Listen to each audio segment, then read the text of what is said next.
నరేంద్ర గారు సమయం లేదు. శాంతి ప్రసాద్ గారు కంక్లూజన్ ఇవ్వండి. సో ఇప్పుడు మీరు ఇన్ని మాట్లాడుతా ఉన్నారు వైఎస్ఆర్ కాంగ్రెస్ పార్టీ మీద. రేపొద్దున జగన్మోహన్ రెడ్డి గారు అధికారంలోకి వస్తే జగన్ 2.0 తోటి ఆయన ఒక్కొక్కడికి సినిమా చూపిస్తానంటున్నారు. చూపించుకోమనండి, ఈలో మేమే సినిమా చూపిస్తాంగా. ఇక ఈ ఒట్టి మాటలు నాకు ఇంకా అనవసరం కదా వాళ్ళ గురించి.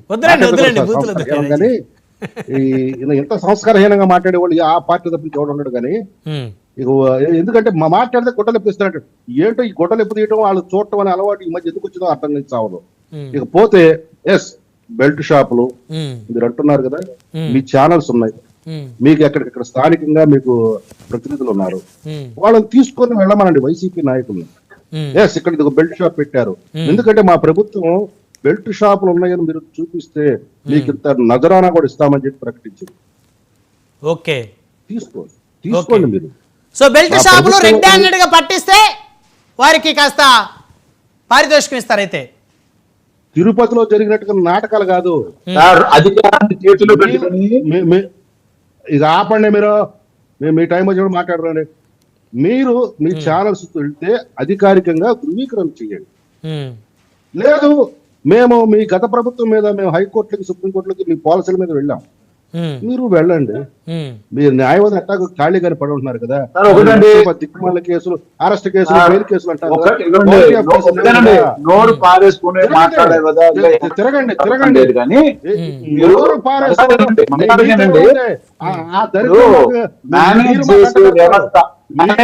వ్యవస్థ అనేది దానిలో ఎక్స్పర్ట్ ఎవరంటే చంద్రబాబు నాయుడు గారు. ఎందుకంటే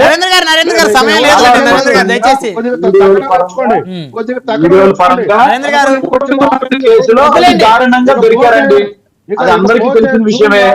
వీటిలో డబ్బులు ఎవరికన్నా ఇవ్వటం, కొనుక్కోవటం, అధికారం ఉంటే భయపెట్టడం.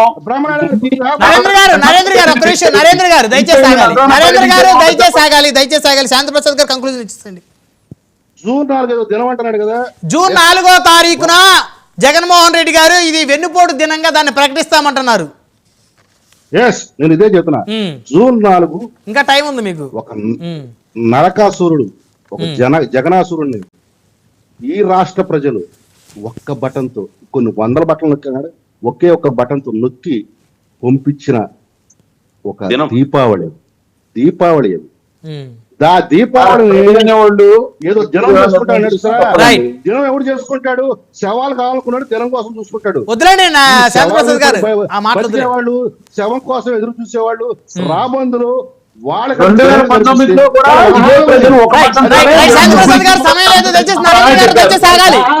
ప్రజలు ఒక బటన్ నొక్కారు, ఒక బటనే నొక్కి చెంప మీద కొట్టారు ముగ్గురికి కూడా.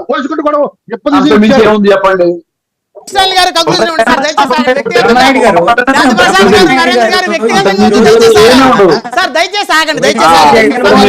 మాట్లాడినప్పుడు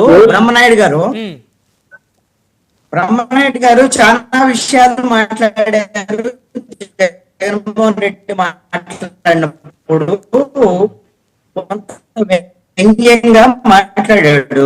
సీజ్ ద షిప్ ఏమైంది, అది కూడా వెళ్ళిపోయినాయి అనేటువంటి వ్యంగ్యంగా మాట్లాడి జనసేన కానివ్వండి, పవన్ కళ్యాణ్ కానివ్వండి, కూటమి ప్రభుత్వం కానీ పునరాలోచన చేసుకోవాలండి. ఎందుకు అంటే సీజ్ ద షిప్ దగ్గర నుంచి బిగున్ చేస్తే దాని తర్వాత బియ్యానికి సంబంధించినటువంటి వ్యవహారం కానివ్వండి, ఎక్కడా